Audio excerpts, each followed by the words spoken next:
एकदा एक गरोदर स्त्री आपल्या घरात जेवत होती. तिच्यासमोर एक गरोदर कुत्री येऊन थांबली. ती आशेने त्या स्त्रीकडे काहीतरी जेवण आपल्याला देईल म्हणून बघू लागली. पण त्या स्त्रीने तिच्याकडे लक्ष दिले नाही. कदाचित ती जेवण झाल्यानंतर आपल्याला काहीतरी खायला देईल म्हणून ती वाट बघू लागली.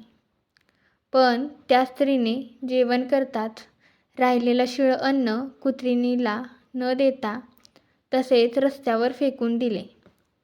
त्यामुळे कुत्रीने रागाने त्या स्त्रीला तुझी मुले माझ्या पोटात येतील आणि माझ्या मुलांना तू जन्म देशील असा श्राप दिला. त्यामुळे दोघींच्या मुलांची अदलाबदल झाली. कुत्रीने एकीकडे 2 सुंदर मुलींना जन्म दिला तर दुसरीकडे त्या स्त्रीने पिल्लांना जन्म दिला. कालांतराने मुलींची लग्न झाली. तिच्या पहिल्या मुलीची म्हणजेच गोरीची परिस्थिती खूप चांगली होती आणि कालीची परिस्थिती गरीब होती. एके दिवशी कुत्रिणीला आपल्या मुलीला भेटावेसे वाटले. त्यामुळे ती गोरीला भेटण्यासाठी तिच्या घरी गेली.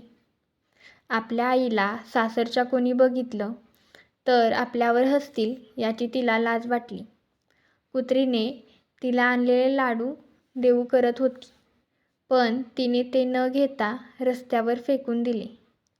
तिच्या आईच्या अंगावर चुलीतून जळतं लाकूड उचललं आणि ते तिच्या अंगावर फेकून मारलं. मारण्यामुळे तिच्या आईला दुखापत झाली. ती तशीच रडत तिथून पळत सुटली. पळत पळत ती आपल्या दुसऱ्या मुलीकडे गेली. तिने घडलेली सर्व हकीकत आपल्या मुलीला सांगितली. कालीला गोरीच्या वागण्याचा राग आला. कालीने तिच्या आईबद्दल आपल्या नवऱ्याला सांगितलं. तिच्या लागलेल्या जखमेवर तिने औषध लावून तिला जेवू घातलं.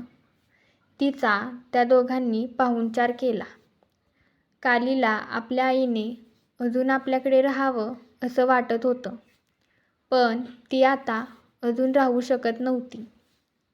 तिच्या आईने आणलेली लाडूची पिशवी तिच्याकडे दिली आणि ती गेल्यानंतर उघडून बघायला सांगितलं. जाता जाता कुत्रीण घराच्या उंबऱ्यातच बेशुद्ध पडली. कालीने आपल्या आईला उठवण्याचा प्रयत्न केला, पण ती उठली नाही. गोरीच्या मारण्यामुळे तिची आई मृत पावली होती. ती यानंतर खूप रडली. आपल्या आईच्या अंत्यसंस्कारानंतर तिने दिलेली पिशवी उघडून बघितली तर त्या पिशवीमध्ये असणारे लाडू सोन्याचे होते. त्या लाडूच्या रूपात तिने आशीर्वाद दिला होता. काही दिवसानंतर कालीची परिस्थिती सुधारली, पण इकडे मात्र गोरीची परिस्थिती बिकट झाली होती. गरिबीने तिला त्रस्त केलं होतं. एक वेळच्या जेवणाची परवड झाली होती.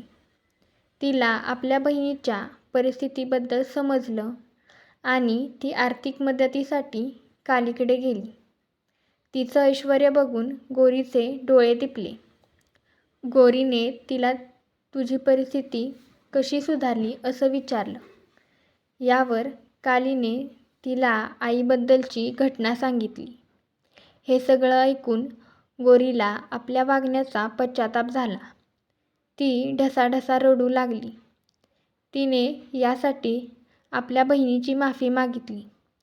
यावर काली तिला म्हणाली की एक वेळ तुला माझी आई माफ करेल, पण तू जे माझ्या आईसोबत केलं आहेस त्यासाठी मी तुला कधीच माफ करणार नाही. असं बोलून तिने गोरीला मदत करण्यास नकार दिला. गोरी जड अंतकरणाने तिथून माघारी फिरली.